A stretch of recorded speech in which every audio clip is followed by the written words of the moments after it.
Welcome, and thank you in the Media Lab for joining us in the Media Lab studio. Yeah, thanks for having me. Could you please tell us your name and the project that you represent? My name is Brent Dixon, and I'm a volunteer with Greece Communitere. Super. What attracted you in Communitere in the first place? I've had an organizational crush on Communitere for a really long time. I have a background in working in different corners of sort of development work. And Communitere does things much differently than a typical NGO In what ways? or development organization. They start with community as kind of at the hub, and kind of step one is go into the community, organize, and identify the people who are going to be co-owners of this with you. It's a much different approach to go in and build a network of people and work together to understand what are our shared needs and what are our shared not only needs but talents and gifts and assets, and to let that be the driving force and that be the energy that guides any sort of response work or development work in communities that are going through any given variety of crises. And it sounds like an element that requires an intricate level of communication, doesn't it? To recognize and to assist. It's a very mutual process, isn't it? It is. It is.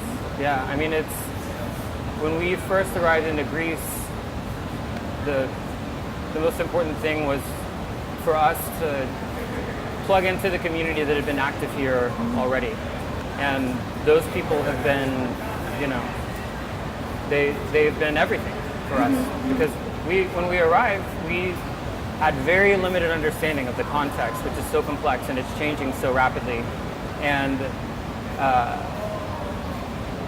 building relationships with the community, the response community, the grassroots organizations, and both locals, Greeks, and then also members of the refugee community, to guide us and say, here's what we need, here's the direction that you should go, was critical for us to being able to develop a plan and mode of operation that is useful and that creates a sense of, not a sense, but actual shared ownership, and moves the power away from us and into, you know, the hands of the people who are guiding the process with us. We also have the laboratoire building opening up soon. Do you have any visions, hopes, small expectations or large about what it may be for the city? Absolutely. Yeah. I mean, I'm so excited for us to have, you know, up until this point, we have primarily been operating using a mobile resource center, which is I'm sure you talked to Oso, but it's a workshop on wheels that's designed to go to people where they're at, and to kind of, you know, be reconfigurable depending on what the needs are of the community that it's going to. The thing that I'm really excited about with Laboratoire is having a space that is grounded and that is focused really on integration, and is a space that's going to create the opportunity for, I mean, really we see ourselves as an organization that wants to set the stage and create infrastructure and maybe some light facilitation, but more than anything, you know, set the conditions and get out of the way. And in a lot of ways, Laboratoire is going to represent that. It's going to be, you know, one part community gathering space, one part space where, you know, members from the communities that we're working with can organize their own workshops or their own informal education programs. We'll have a makerspace inside where people can go and use technologies, digital fabrication technologies like 3D printing or CNC machines, also more traditional stuff like woodworking, to build and invent things that they want to build and invent. And this can range from, I mean, looking at other communitaires like the Communitere in Haiti, seen such an incredible variety of projects that have come out from that have resulted just from kind of, again, setting the stage and bringing people in and saying, what do you want to make? And it's ranged from really functional stuff like, you know, furniture or cook stoves to art projects or even just explorations of the technology itself so that people can become more conversant, have a deeper understanding of what is possible with the set of tools, what is possible with the community that's around them. And in doing all of that and in working together in a space where there are Greeks and there are refugees and there are members from our team and there are members from aid organizations all together in one place,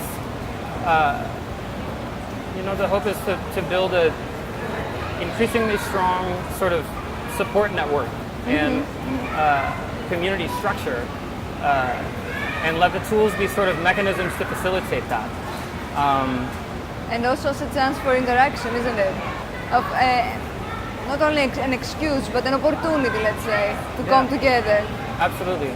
And something that, I mean, one thing that we have found, again, in other spaces the Communitere has operated in is, you know, things like language barrier, even. Exactly. They begin to not be such a big barrier. You don't need to speak the same language to say, pass me the hammer, or to be working on a mural together, or to draw out your perfect vision of what a community garden would look like, right? And so it's these tools have, you know, again, direct functional intrinsic benefits, but the secondary effects of, you know, their ability to facilitate, I think, much deeper and richer interactions and growing relationships and community and support systems is really, I think, the net effect that we're hoping for and that we're working towards with the laboratoire space.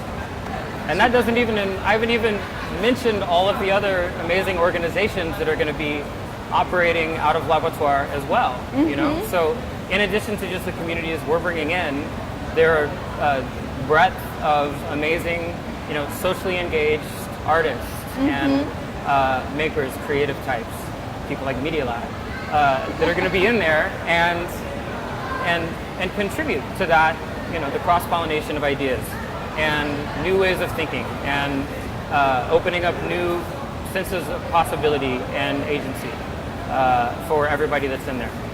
It would be an honor to share stuff and cooperate, really. Yeah. Thank you very much for joining us. Yeah, thank you.